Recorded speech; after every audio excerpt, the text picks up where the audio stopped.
Hello students, welcome to my channel. Class 11th का sample paper final exam के लिए मैं सॉल्व करवा रही हूँ और सेक्शन ए बी दोनों सेक्शंस हमने अपने सॉल्व कर लिए हैं और आज के लेक्चर में मैं सेक्शन सी स्टार्ट करूँगी जिसमें आपके 3 मार्क्स के क्वेश्चन आएंगे जिन्हें आप शॉर्ट आंसर क्वेश्चन कह सकते हो। ठीक है, तो ये है question number 26। If you is this set 1 2 3 4 5 6 7 8 9, ए है आपका 2 4 6 8, बी है 2 3 5 7, then verify A union B dash is equal to A dash intersection B dash.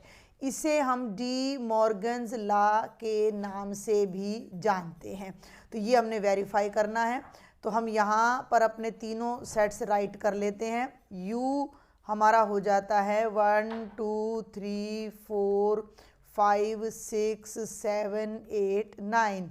Set ए में हमारे 4 एलिमेंट्स है बेटा, 2 4 6 8, और सेट बी में भी 4 ही एलिमेंट्स हैं 2 3 5 7।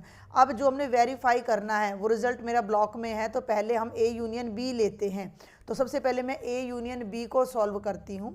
तो ए यूनियन बी, देखो ए ये रहा। वैसे तो आप का ये 3 मार्क्स का क्वेश्चन है, तो आप एग्ज़ाम में पूरे तरीके से करके आएँ जिस तरह अब मैं कर रही हूँ। पहले ए के एलिमेंट्स लिखें, बी के लिखें, फिर उनकी यूनियन करें। तो 2 आ गया, 3 आ गया, 4 5 6 7 और 8। और अब हम लेंगे ए यूनियन बी का कॉम्प्लीमेंट, जो कि हमारी हो जाएगी लेफ्ट हैंड साइड। कॉम्प्लीमेंट कैसे लेते हैं? किसी भी सेट को यूनिवर्सल सेट में से माइनस कर दो। तो ये आपका यूनिवर्सल सेट है जो कि है बेटा 1 2 3 4 5 6 7 8 9। और ए यूनियन बी ये है आपकी, देख लो 2 3 4 5 6 7 8। जब इसमें से इनको माइनस करोगे तो केवल आपका देखो 2 3 4 5 6 7 8 सब खत्म हो जाएगा, एक 1 बचेगा और 9 बचेगा। ये आपकी लेफ्ट हैंड साइड का आंसर आ जाता है। अब हम आ जाते हैं अपनी राइट हैंड साइड पर। पहले मैं आपको दिखा दूं, राइट हैंड साइड है ए डैश इंटरसेक्शन बी डैश। तो पहले हम ए डैश पर चलते हैं। ठीक है, ए डैश का मतलब है u माइनस ए। इसका मतलब है 1 2 3 4 5 6 7 8 9 में से ए के एलिमेंट्स को हटा देंगे, यानी 2 4 6 8 को माइनस कर देंगे तो ए डैश आ जाएगा। देखो 1 रहेगा, 2 हट जाएगा, 3 रहेगा, 5 रहेगा, 7 रहेगा और 9 सारे ओड्स रहेंगे, इवन्स हट जाएंगे। इसी तरह आप बी डैश निकाल लेना, इनको माइनस करोगे इस u में से तो 1 रह जाएगा, 2 3 हट जाएंगे, 4 रह जाएगा, 5 हट जाएगा, 6 8 और 9 इन दोनों की कर दो इंटरसेक्शन। ये आपकी राइट हैंड साइड हो जाएगी ए डैश इंटरसेक्शन बी डैश। तो अभी मैं लिख नहीं रही हूँ, मैं जस्ट सॉल्व करवा रही हूँ। तो ए डैश और बी डैश में क्या क्या मैच कर रहा है? 1 मैच कर रहा है और 9 मैच कर रहा है, तो 1 9। ये आपकी नंबर 2 आ जाएगी। देखो इसमें भी 1 और 9 आ रहा है और इसमें भी। तो फ्रॉम इक्वेशन नंबर 1 एंड 2 आप देख सकते हो कि दोनों सेट्स बराबर आ रहे हैं। तो हम लिख सकते हैं कि A union B dash is equal to A dash intersection B dash and hence proved. तो ये बिल्कुल सिंपल सा आपका क्वेश्चन था। पूरे क्वेश्चन को एक सिंगल फ्रेम में मैंने यहाँ कर दिया है विद स्टेटमेंट। आप देख लीजिए, आपको समझ आ गया होगा। नेक्स्ट पर चलते हैं, नेक्स्ट क्वेश्चन पर चलते हैं पहले, है ना। तो ये अपना नेक्स्ट क्वेश्चन आ जाता है क्वेश्चन नंबर 27। ये भी बहुत सिंपल है। लेट ए 1 2 3 4 5 6 है, a relation R from A to A ये दे रखा है। इससे आसान कुछ हो नहीं सकता। आर के अंदर मैं फिर से राइट कर रही हूँ 1 2 है, 2 3 है, 3 4 है और 5 6 है। ये रिलेशन है। तो आपने इसका डोमेन बताना है। तो हमें डोमेन बताना है। देखो मेरी बात सुनो, वैसे तो अपना सेट है 1 2 3 4 5 और 6 और ए से ए पे रिलेशन है। सुनना मेरी बात ध्यान से, 1 2 3 4 5 6। तो 1 की इमेज 2 है, 2 की इमेज 3 है, 3 की इमेज 4 है और 5 की इमेज 6 है। तो ये 4 ही एलिमेंट हमारे डोमेन में आएंगे, 1 2 3 और 5। ठीक है, को डोमेन ये पूरे का पूरा हो जाएगा हमारा बाद वाला। क्योंकि यहाँ तक हमारा फंक्शन जा रहा है, तो 1 2 3 4 5 और 6। लेकिन रेंज की जब बात करते हैं तो रेंज में वो एलिमेंट्स आते हैं जो लेफ्ट वाले सेट की प्री इमेज हैं। तो 1 की प्री इमेज 2 है, 2 की 3 है, 3 की 4 और 5 की 6 है। तो 2 3 4 और 6 ये आपकी रेंज आ जाएगी। तो बहुत ही सिंपल सा आपका क्वेश्चन था। अब चलते हैं क्वेश्चन नंबर 28 पर। अब मैं यहाँ एक बात क्लियर कर दूँ कि ये जो क्वेश्चन है पता नहीं इन्होंने कैसे एग्जाम में दे दिया है। This one is not in the syllabus in the new book. पूरे का पूरा चैप्टर ही हमारा सिलेबस में नहीं है, तो हम इस क्वेश्चन को बिल्कुल भी सॉल्व नहीं करेंगे। बाय चांस अगर एग्जाम में आता भी है तो आपका टीचर आपको इसकी जगह पर कोई और क्वेश्चन वहाँ पर राइट करवा सकते हैं। तो मे बी के ध्यान ना रहा हो एग्जामिनर को और ये क्वेश्चन उन्होंने डाल दिया हो। तो ये अपना चैप्टर 4 होता था, प्रिंसिपल ऑफ मैथमेटिकल इंडक्शन, उसमें से इन्होंने ये क्वेश्चन दे दिया है जो कि आपके सिलेबस में इंक्लूड नहीं है, तो इसे हम स्किप करेंगे। और अब हम चलेंगे क्वेश्चन नंबर 29 पर। मैं करवा भी दूंगी लेकिन वो आपका और मेरा टाइम वेस्ट होगा, ठीक है, क्योंकि आपको समझ में नहीं आएगा जब आपने ये चैप्टर कर ही नहीं रखा। 29 पे आ जाओ, बहुत ही आसान। Find the distance between these 2 points. तो ये हो गया क्वेश्चन नंबर 29। इसको 3 नंबर के लिए आप कैसे करेंगे? सबसे पहले आप लिखेंगे गिवन पॉइंट्स आर, उनको नाम देंगे। ए है 2 -1 3 और बी है -2 1 और 3। यूजिंग डिस्टेंस फॉर्मूला या वी नो कि अगर ए हमारा x1 y1 z1 है, बी हमारा x2 y2 z2 है, तो जो डिस्टेंस ए बी होती है वो क्या होती है? वो होती है x2 - x1 square, 10th class से करते आ रहे हो, y2 - y1 स्क्वेयर, और भाई z2 - z1 स्क्वेयर का पूरे का अंडर रूट। तो अब आपको अगर चाहो तो यहीं पर लिख सकते हो x1 y1 z1 x2 y2 z2। इसके लिए कोई मार्क्स आपके नहीं कटने वाले हैं। और अब ये ले लो -2 होल स्क्वेयर, y2 यानी कि 1 और -1 होल स्क्वेयर, और z2 3 -3 होल स्क्वेयर, और पूरे का ले लो अंडर रूट। दोनों नेगेटिव साइन है तो -4 का स्क्वेयर, ये बन जाएगा 1 + 1 2 और 2 का स्क्वेयर, और 3 में से 3 माइनस करेंगे तो 0 का स्क्वेयर, और ये हो जाएगा 16 + 4 + 0 रूट 20 आएगा।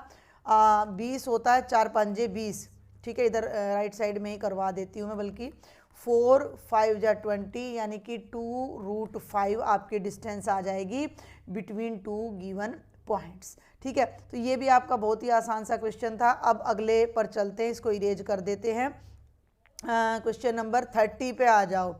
Find the derivative of 1/x। देखो 1 नंबर का नहीं है ये, 2 का भी नहीं है, 3 नंबर का क्वेश्चन है, तो आपने बाय डेफिनेशन ही डेरिवेटिव निकालना है। आप नोट कर लो कि आपका फंक्शन 1/x है। और अब मैं यहाँ करवाऊंगी question number 30। f of x है 1/x, फिर हम लेंगे f ऑफ x + h, तो जहाँ जहाँ x है वहाँ वहाँ x + h आ जाएगा। डेरिवेटिव ऑफ fx, ठीक है, ये मुझे लिखने की ज़रूरत नहीं थी बट आप हो सकता है भूल रहे हों, तो उसको हम कहते हैं f'(x), और f'(x) का हमारा फॉर्मूला क्या था? Limit h tends to 0 f of x + h minus fx divided by h, बशर्ते कि ये 0/0 ना हो, ठीक है ना। तो ये हो गया limit h tends to 0 1/x + h minus 1/x और डिवाइडेड बाय h। अभी हम लिमिट नहीं रखेंगे क्योंकि अगर मैं अभी लिमिट रखूंगी तो ये 0/0 बन रहा है, तो इसके लिए हम पहले इसका LCM लेंगे, इस पूरे एक्सप्रेशन को जितना हो सकेगा सॉल्व करेंगे। तो न्यूमिरेटर में देखो, न्यूमिरेटर में LCM ले लो, किस किस को? x + h, x को, भाई ये दोनों LCM में आ गए। x + h से x + h कट गया, x आ गया, x से x कट गया तो ब्रैकेट में x + h आ गया, और पूरे के नीचे क्या आ गया? h आ गया। क्लियर हो गया। अब इसको सॉल्व करेंगे तो ये आ जाएगा लिमिट h टेंड्स टू 0। पहले ऊपर देखो जहाँ मैंने डबल टिक लगाया है, x - h नीचे आ गया x bracket x plus h, और ये वाला h जब ऊपर जाएगा तो इनटू में 1/h हो जाएगा। क्लियर है? इस x से ये x कट जाएगा, लिमिट h टेंड्स टू 0, ऊपर बचेगा माइनस h, नीचे बचेगा x into x plus H into 1/h। इस h से ये h कैंसिल हो जाएगा, और अब हम यहाँ पर अपनी लिमिट को पुट करेंगे। Limit h tends to 0, minus का तो 1 आ गया ऊपर, और नीचे आ गया x into x plus H. Limit तो अब हम पुट कर देंगे, तो ये बनेगा -1 x into x plus 0 -1/x into x, और -1/x स्क्वेयर आपका डेरिवेटिव आ जाएगा fx का। बाय डेल्टा मेथड कह लो, बाय फर्स्ट प्रिंसिपल कह लो, उसी से आपने इस क्वेश्चन को सॉल्व करना है, नहीं तो 3 नंबर आपको कोई नहीं देगा। ठीक है, अब इसी में आपको एक इंटरनल चॉइस दी गई है, उसको देखते हैं। Compute the derivative of y is equal to sine square x. तो ये डेरिवेटिव भी हम फर्स्ट प्रिंसिपल से ही सॉल्व करेंगे। तो y की जगह मैं इसको fx ही लिख देती हूँ ताकि आप कंफ्यूज ना हो। तो ये है अपना fx is equal to sine square x. अब आ जाएगा f of x plus h, तो ये हो जाएगा sine square x plus h. और बाय डेफिनेशन, जैसा कि अभी अभी मैंने आपको बताया है, लिमिट h टेंड्स टू 0, ये y था, ध्यान कर लेना, ये होता है बेटा जी f of x plus h minus f of x, और बच्चे डिवाइडेड बाय h। ये लिमिट 0/0 की फॉर्म में नहीं आनी चाहिए, ये बात आपने ध्यान रखनी है। तो f of x plus H ये है sine square x plus H, F X है sine square X by H. अब आपके पास यहाँ 2 मेथड है।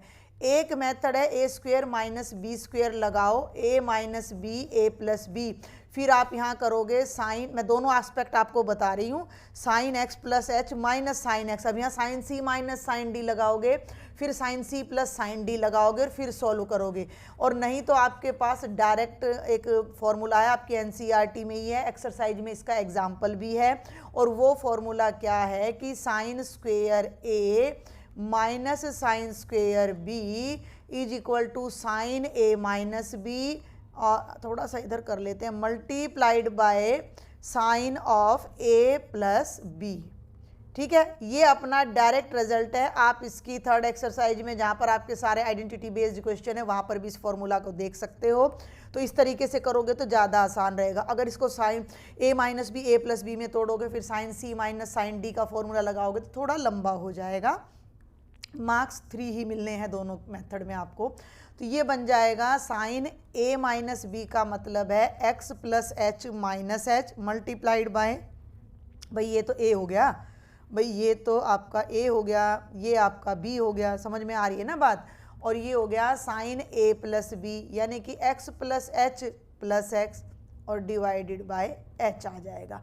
अब एच से एच कट जाएगा हमारा, x plus h minus x आएगा। मैं भी करूँ, ये क्या कर दिया है ना, ये एक्स है, ये एक्स है, तो एक्स से एक्स कट जाएगा। ठीक है, और लिमिट एच टेंड्स टू 0, ये आ जाएगा साइन एच, ये आ जाएगा एक्स और एक्स को जोड़ोगे तो 2x जमा एच और डिवाइडेड बाय एच।